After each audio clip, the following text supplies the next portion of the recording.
አንድ ወጣት ምን ይላል አገባሁኝ ካገባው በኋላ ግን ሚስቴ ልወዳት አልቻልኩም ሚስቴ ግን እኔን ተንከባከበኝ ነበር የምትችለውን ነገር ሁሉ ታደርግ ነበር እኔን እንድወዳት የማታደርገው ነገር አልነበረም በጣም ተንከባከበኝ ነበር እኔ ግን በዛው ልክ እጠንሻት ነበር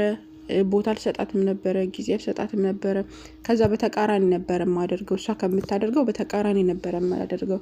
እሷ ግን ይሄን ነገር እንኳን አላገዳትም ነበር እኔን ስትንከባከብ በጣም ነበር የምትንከባከበኝ ከዛ በየሳምንቱ ወደ ቤተሰቦቿ ትሄድ ነበር በየሳምንቱ ወደ ቤተሰቦቿ ስትሄድ እርፍል ነበርና የሆነ ጊዜ ወደ ቤተሰቦቿ ሊሄድ ነው ሐቢቢ አለችኝ ከዛ በኋላ እኔ ደግሞ በጣም ደስ አለኝ ሂጂ በቃ አልኳትኝ ልትወጣ ስትል ግን ምን አለችኝ ሐቢቢ ምን ይጽማን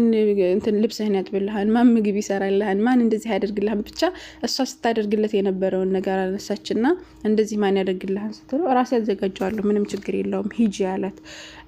ምክንያቱም እሱ እንድትወጣላት ስለሆነ የፈለገው እንድትሄድለት እንድትገላገለው ነበር የፈለገውና ከዛ በኋላ ከመውጣቷ በፊት ግን ሄዳ አቀፈችው ስታቀፈው በጣም ደስ አለው ማለት የሆነ ነገር ተሰማው ነገር ግን ያንን ነገር ቦታ አልሰጣውም ነበር ከዛ ሄደች እሷ ከሄደች በኋላ ግን ሆስፒታል ይደወልለታል ሲደወልለትኝ ምን አሉትኝ ልጅ በመኪና አደጋ ሞታለችና ናቶሎ ይሉታል ከዛ በኋላ እየሮጠ ሲሄድ ሚስቱኖች ልጅ ነች ሲሉትኝ አረ ልጅ አይደለችም ሚስቴ ነች ይላቸዋል ከዛ በኋላ ስልኳን ሲያየው ባባ ብላ ነው የሰጀለችው ወይም ሴቭ ያደረገችው ባባ ብላ ነበር ከዛ ማልቀስ ጀመረ እስከዛሬ ድረስ ስታደርግለት የነበረውን ሁሉ ወደ ኋላ ዞር ብሎ ማሰብ ጀመረ ማልቀስ ጀመረ በጣም ተናደደ እንዴት እንደዚህ አላደርግም እንደዚህ አላደርግም ምናምን እያለ መበሳጨት ጀመረ ካሁን በኋላ ከሰውጭ ማንንም አላገባም ብሎ ማለት